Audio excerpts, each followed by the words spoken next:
ได้ไปหาเพราะว่าอยากงานที่ทำบ่ได้ใจดำยังคิดนำตัวน้องคือเก่าบ่ได้เปลี่ยนไปหัวใจอ้ายยังห่วงเจ้าบ่ได้ปล่อยให้เงา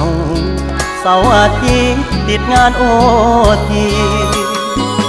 ได้แต่โทรหา